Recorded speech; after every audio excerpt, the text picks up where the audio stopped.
اللهم صل على محمد وآله الطيبين الطاهرين وعجل فرجهم الشريف. جاء في مناقب ابن شهر آشوب عن الإمام الباقر عليه السلام في قوله تعالى: يعرفون نعمة الله ثم ينكرونها.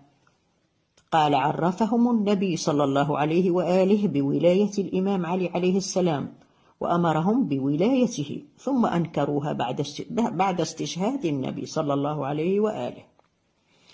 وقال ابن عباس في قوله تعالى: أما بنعمة ربك فحدث، قال يعني حدثهم بفضائل علي عليه السلام.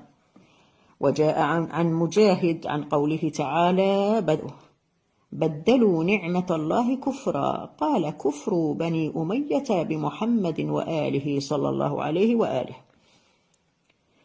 وفي تفسير العياش وغيره عن الإمام الصادق عليه السلام: سأل الصادق أبا حنيفة عن النعيم والنعمة المذكورة في القرآن الكريم في كتاب الله، ثم قال له: يا نعمان، نحن أهل البيت النعيم الذي أنعم الله بنا على العباد.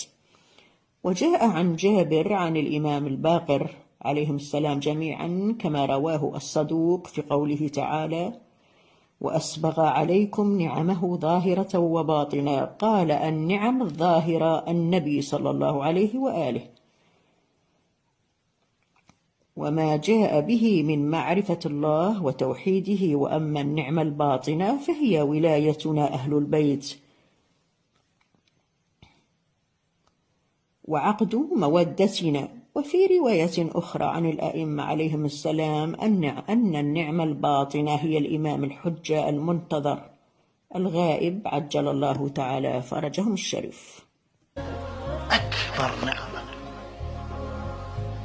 إجا ذاك الفقير للإمام قال له: سيدي هذا فقير ما عندي فلوس بدي كذا. قال له: أنت فقير؟ قال له: أيوة. قال له: أنت من أغنى الناس؟ قال له: أقول لك والله فقير. قال له: زين، إذا واحد ينطيك الدنيا كلها وياخذ منك الولاية مستعد؟ قال له: لا والله. قال له: شفت أنت عندك أغنى من الدنيا.